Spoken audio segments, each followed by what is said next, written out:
When you start MATLAB for the first time, you should see something that looks very much like this window. If it's not exactly like this though, don't worry about it. If you want to, you can just go here to where it says Layout and choose the default if you wanted to see it configured the way that I have it here. MATLAB calls this window the desktop. It can contain views into all the different moving parts of MATLAB.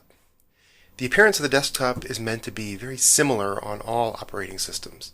So, for instance, I'm running this on a MacBook, but you'll notice that the interface is much more Windows Office style, with tabs and a ribbon on this top part here, rather than with the usual Mac menus.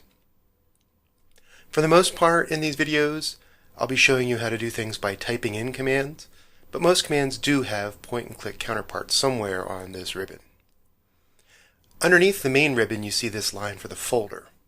This is a location on your file system that you would see if you opened up Finder on the Mac or Explorer on Windows. At every given moment, MATLAB has a certain current folder designated, where it will look first for programs and data. That's what's selected in this line here. You can change the current folder by typing a command or by clicking on one of these buttons here in the bar. Note that the contents of the current folder are shown in this left panel. There are two other panels or windows visible right now. The one on the right, called the workspace, we'll look at in a later video. The one in the middle, called the command window, is where you get kind of a direct link into MATLAB's brain.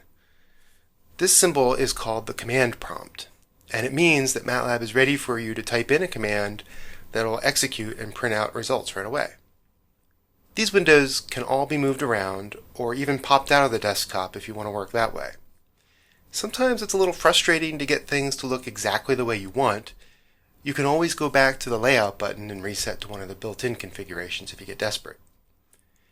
There's one last thing that I want to point out in this first look, the Help button. As you can see, I've got it set up to pop up inside the desktop, but for you it might open up in a separate window. In any case, this is where you can go to get documentation on MATLAB.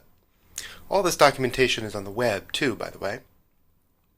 Now, thorough documentation is one of MATLAB's strengths.